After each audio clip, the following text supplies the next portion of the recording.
8-time Pro Bowler and was named first team All-Pro 7 times. He's a member of the 2010 Decade of the Year and a Hall of Famer in 2018. But beyond the stats and the trophies, the man known for his unmatched work ethic, his leadership in the locker room, and for this pursuit of greatness both on and off the field. From overcoming adversity to inspiring a generation with his passion, his truth, his faith. He has shown the world what it's to play all in the game of football in their life, y'all. Please, give a PHP welcome to one of the greatest that ever been in the game, a leader, a volunteer, a true champion, Ray Lewis!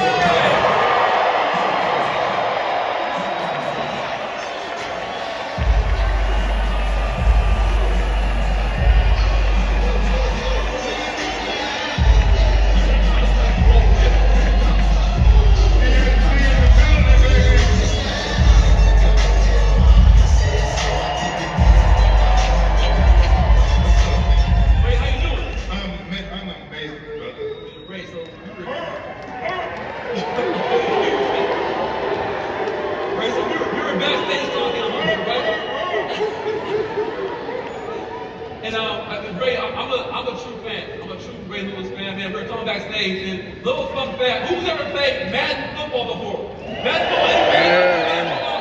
I'm Sean Ray, so I grew up in the 80s, 90s, I'm an 80s baby, and I remember the game of Madden football in 2005. I'm probably like coming out of high school, and there was something called the hit stick. The hit stick. Who remembers the hit stick? Yes, sir. So fun fact: they designed the hit stick to embody Ray's style of playing football. If you watch Ray play football, he's explosive, he's a hard hitter, and so the hit stick was inspired by you. Yeah. Is there a story behind that? That's when you used to get hit. Now you got it.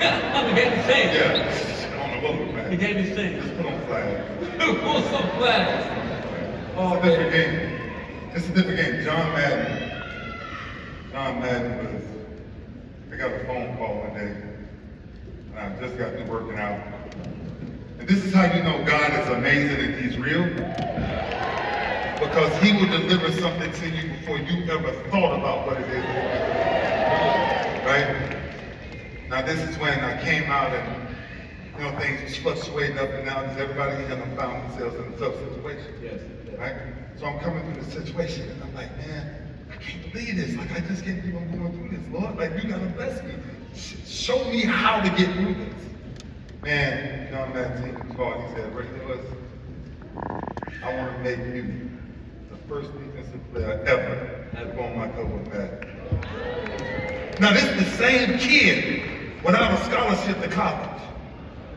This is the same kid that grew up with one pair of shoes for 7 years. This is the same kid that walked my mother every day to the welfare office just to pick up cheese. See, don't count my money now. You got to count what I've been through. Right?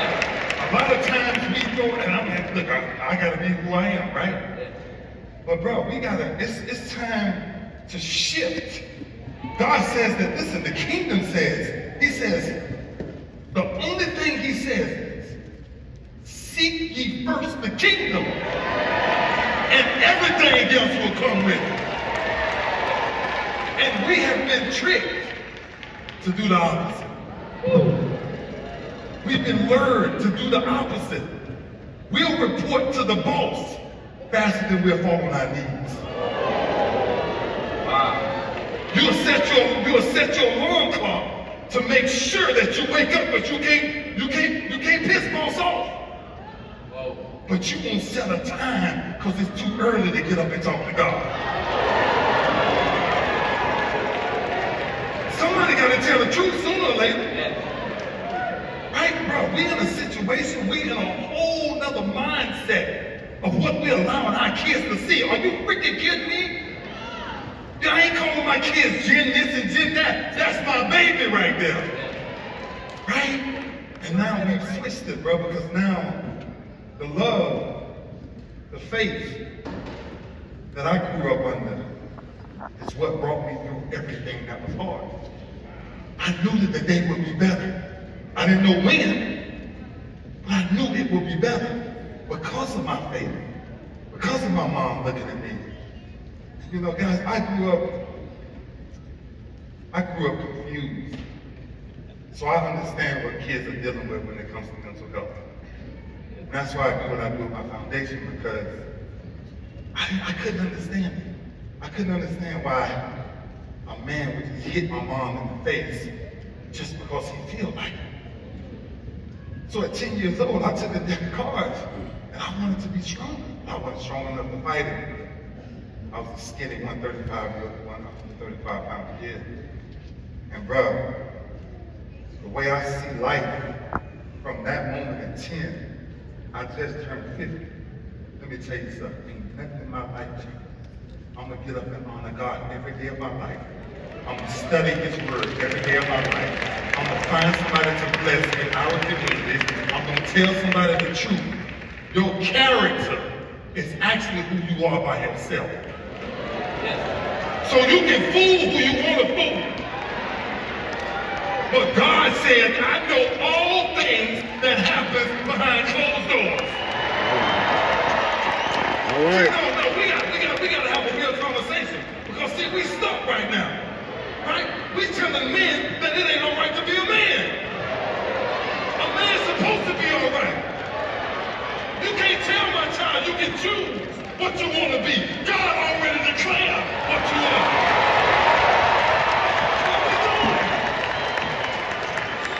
What we doing? We got to change the mindset.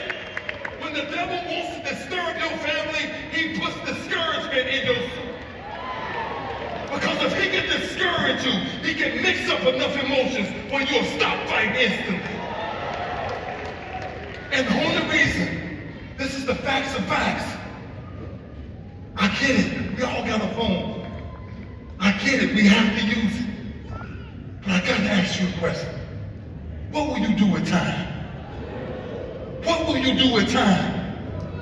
From the time you've been old enough to put a phone in your hand, I got one of the boldest questions ever. Have you spent more time holding your phone than a Bible?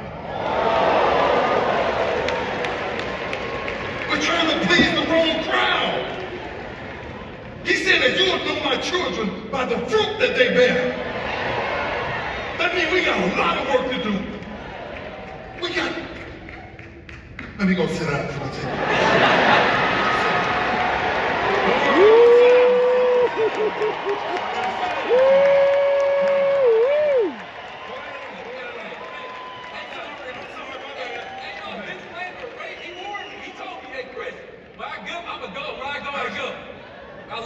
I was raised in the church. I love it, man. I love it. In the church, when you had to say something, you had to say something. Hey.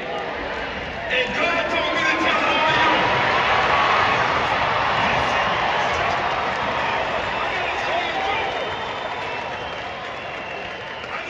I need everybody in here to repeat after me. I am who I am. I am who I am. I need you to say it like you believe it. I am Who I am. Who God made me. And God or nobody else will challenge you on that. We're losing the essence of what life's supposed to be. A lot of people come up and say, man, you're the best football player ever. And that title may be great, but I want to be remembered for the words that say, well done, my good and faithful son.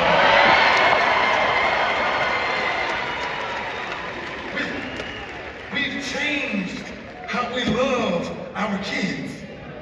I'm on the plane the other day, and I'm watching this mother fighting with her child, and to calm her down, she got to go from an iPad to an iPhone. And I just whispered to her, she don't really want that, she just want to be held next to you. Hold her close enough so she can feel that it's okay. We've traded in our kids. For electronics. And we trust that this world will help them. No way. God says, I've overcome the world. I wear this chain around my neck. And this is to anybody who's going through something or somebody else that's going through something. Isaiah 54:17 says, no weapon shall prosper. But see, a lot of people like reading scripture, but they don't like reading before scripture and after scripture. Because you can speak about one verse, but there's something that says, when he says, no weapon, he says, so even though the weapon may fall, before I bless you, your enemies must be present.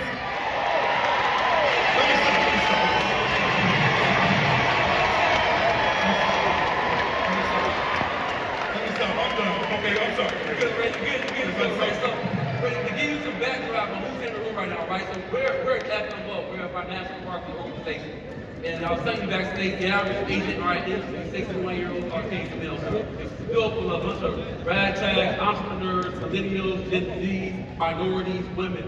We aren't the biggest or fastest in the industry. Similar to you in football. You weren't the biggest, you weren't the fastest.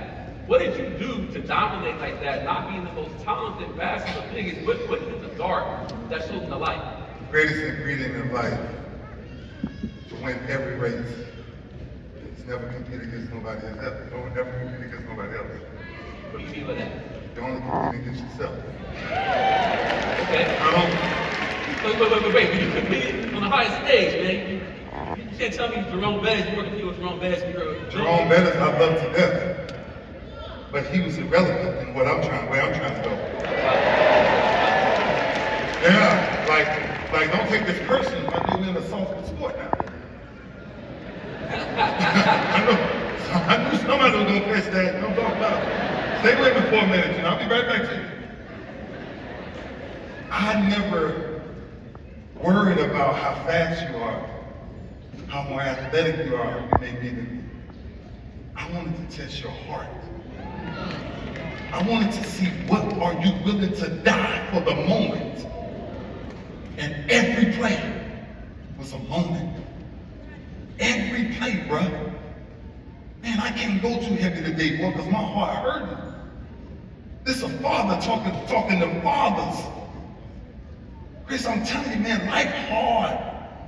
But the good book says the man days will be short and filled with trouble. When I started to read those things, I made pain my best friend. I chased pain. Yeah, a lot of people run from it. You chase pain. I need to feel it. Because if we don't understand the process of pain, chasing pain only leads you to depend on God. Whoa. Come on here. It's when you run away from it that the devil is able to come in. Wow. This is I've overcome the world. Pray to me. I'm never leaving you, nor forsaking you. But you keep turning your back on me when things get hard. Come on here. And when you need a few dollars, you say, Lord, please bless me. Right. It's this thing. And I gotta share this with everybody, right? Because I want to frame it for you guys very quickly. Me at 10 years old, 135 pounds. Didn't stop a man from getting my mom. So my fire that you're talking about, it didn't come from the game of football. It came from, I started doing push-ups and sit-ups every night of my life to make sure man would never put his hands on my mom, brother. Yeah. And at 16 years old, I remember the last time I stood up, Chris, and I stood up in front of him and I said, this is the last time you're touching my mama, brother. 16. Because back then, baby, I'm ready to dance. Because I chased pain. Every day I'm in the bed every night, brother. We talking about 1,500 a night. Wait, no, listen, sit-ups. The pain gets so great in the bottom, the lower part of your ass, it gets so great. When you lay down, you gotta ask yourself a question. Why are you doing it? Why are you chasing this? I heard my mother sniffling. Get the hell up. Get up. Finish that sit-up. Finish that sit-up. Pain ain't that great. One of the things with pain is you gotta know how to use it. So every time somebody turned away from me and told me I was too small, I wasn't big enough, I wasn't gonna make it. I didn't have one scholarship in high school. I didn't have one scholarship offer in high school. And everybody that I played against, I outplayed. Because what was she with the dance? I carried football. Kickoff return, punt return. I was just an athlete. But I wrestled 190, 189. So I was kind of small from a linebacker perspective. Because I played safety my whole life. And I kept hearing it. Yeah, ain't that. But you've never had dinner with me. You've never spoken to me. You've never prayed with me. So how are you telling me who I am? Yeah, now we're being defined by followers. Oh, I post something tonight, and I want to see how many people see it tomorrow. Preach. And that's what gives us our joy. Yeah. But what gave me my joy was nobody has to tell me to do what I just did in my room for the last hour and a half. I tortured myself because I failed every day. Because I remember when I was 10, I remember when I didn't have a scholarship, I remember everything they said. A lot of their articles, I used to hang up on my wall until I started realizing keeping negativity around you will make you think negatively. You don't know things. Great. I read the book, and I was shocked by hearing this, that you mentioned that every opportunity you had to have a starting position, it was always by habit. I was never picked first. I was never picked first. Never. Go in the book of Ruth.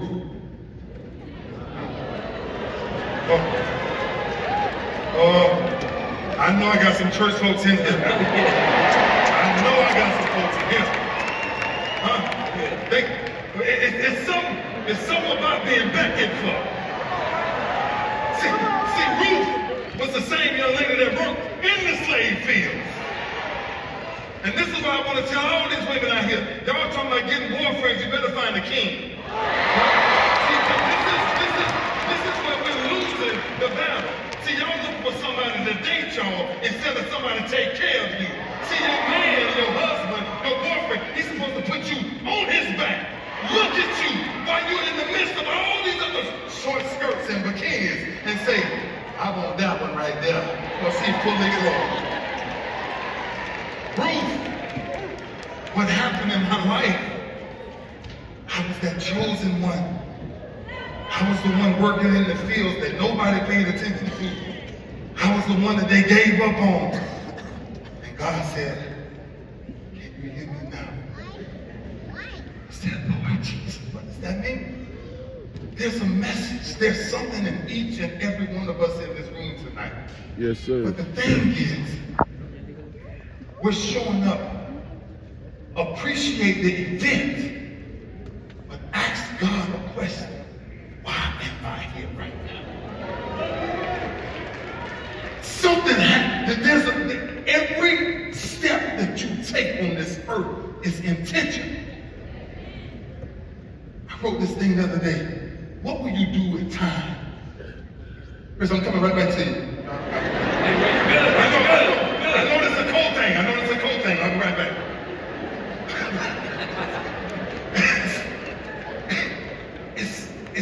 It's this thing that I just need to share with everybody.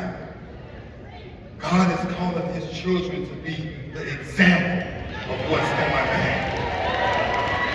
So you got to make a choice. You either want to be liked or you want to be respected. You either want to be taught or you want to be remembered. There's a big difference in somebody teaching me something and somebody knowing that my name is forever etched in a stone that you can never dig up. Somebody call my mom right now and ask my mom.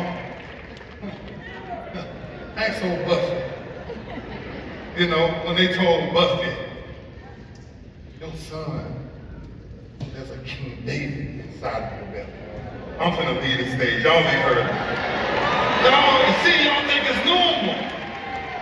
It ain't normal when you're a 15-year-old young woman who's been raped and now find yourself pregnant with a son that you cannot take care of. You finally birth this child and you call the father and you say, can you do me a favor? Your son is here. The phone hangs up. And then the next time the phone is picked up, you ask somebody, would you do me a favor? Would you sign as my son's father? That's why I walk in the name Ray Lewis. Because somebody done me a favor. That God had already aligned the mission. And I shook his hand in the love and praise, and I told him, thank you. And I promise to make your name great. I'm coming back to you. Coming back to you. Wow. All right, I'm gonna sit down for a while now. You good. Some little wind sprints, bro. A big part of our business is leadership development, leading teams, Yeah. leading teams, agencies. Yeah. We've had ups and downs as leaders, right? What was your lowest moment as a leader? And how did you carry your team through that moment? Yeah, I think my lowest moment, I came through some tough times, 25, 24, 25. And I remember this one moment that my coach said to me, use your pain. Wow, okay.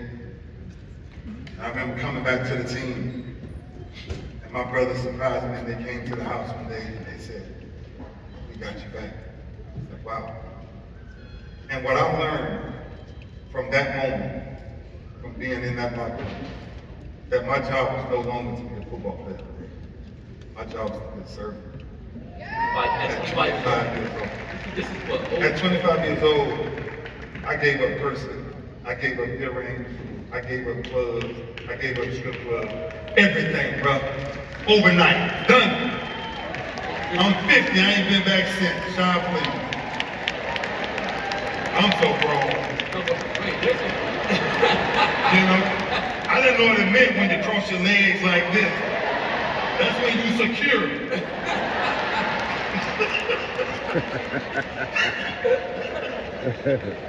You told me at 24, 25, gave all to your good. Bro, I gave up everything. When me and my homeboy, Monty Sanders, he's been my guy for 21 years. He walked up to me 2001, 2000, and he said, bro, I was praying for you the whole time. For me to come from where I came from one January and in the next January, holding up the Super Bowl in Detroit. 20 minutes from my hometown. Man, you can't write this story. Yeah, everybody tries to write it, but you can't write my story. Because God has orchestrated this moment. And that for me is why leadership is the greatest quality anybody can learn. If you don't have leadership inside of your spirit, now let's just go somewhere. Because there's three phases of leader, lead, and the spirit of leadership. See, that's three different phases. Everybody has the ability to lead. Everybody ain't built to be a leader. But because of who God is, everybody got a leadership spirit inside of them. Right. And he says, go forward. Remember when he took dust and blew it in the man, he said, wait a minute. That's an image of me. Dominion. So imagine understanding what the role of the leader is. We think it's making money. We're teaching money, we're not teaching history. We're not supposed to teach someone how to make money. You have to teach them how to fish. Because fish says the community wins, not just you.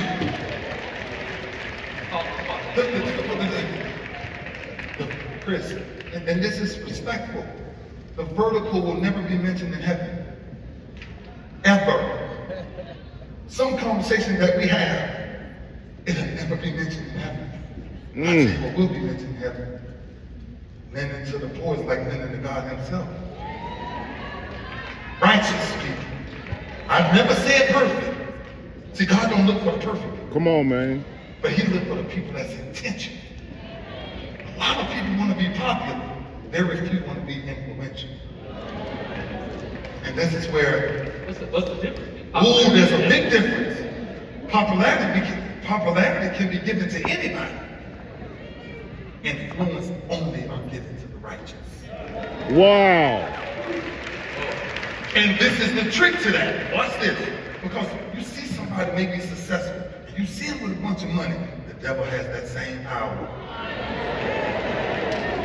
So just because you may be rich, and you live in your big house and fly your private jets, your message dictates who you are. That's the difference of a leader and somebody that's built to lead. And to have a leadership spirit, you have to submit your leadership to God to say, you're the potter. I'm just a vessel. I tell people all the time, they say, thank you, Ray, thank you. Don't you thank me, thank Jesus. I'm okay. But it's a shift, man. And I'm telling you, halfway through my career, my mom's a pastor. And halfway through my career, my mom used to always give me holy oil. Now, nobody would know this, but in my locker room for the next 10 years, I brought holy oil every game. And I put holy oil on every one of them before we walked out that locker room. Because it was bigger than the game. Every player put a cross on the top of their foreheads. Yeah, bro. This is not a game. Somebody's watching you who's ready to give up, who's ready to commit suicide, who's ready to go hurt somebody else. And just because of your effort, they change their mind. That's influential. Yeah, I want to share one message today. Seriously. 2 years ago, I would never see like this name, right? I lost my son to an overdose 2 years ago. And I remember where I was. I remember the exact moment. I remember listening to my other son's voice. He said, there's no other way to say this. Ray gone. I looked at him. I said, find my son. And my faith was so strong that God told me that if I got to him in time and put my lips to his, that I could go life back. And I did that. I got behind that road. By the time I got to him, they had moved brains, but it doesn't become real until it knocks on the door. It don't become real. Like we watch the television every day, right? We say, oh my gosh, somebody just died. Oh my gosh, he just got in a car wreck. Oh my gosh, you can't feel it. That's what happened. That's why the phones are so detrimental. You can't feel it, right? It's a lie. And now, it's like what drives me every day. My son used to always say, Pop, let's make today a great day. The first text in my phone every day is the last words that my son actually said to me. He said, Daddy, you did something that I've never seen no man do. You're the greatest ever. I said, yeah, I'm coming home to celebrate your birthday. My son was dealing with a lot of mental health issues. I said, come home, come home. He said, okay, Pops, I'm coming home. By the time I got home, he was home. So the question is, what will you do with time? We're not loving the way we're supposed to love. The Bible is removed from schools. Our kids are totally out of control. Right? Parents have stopped caring.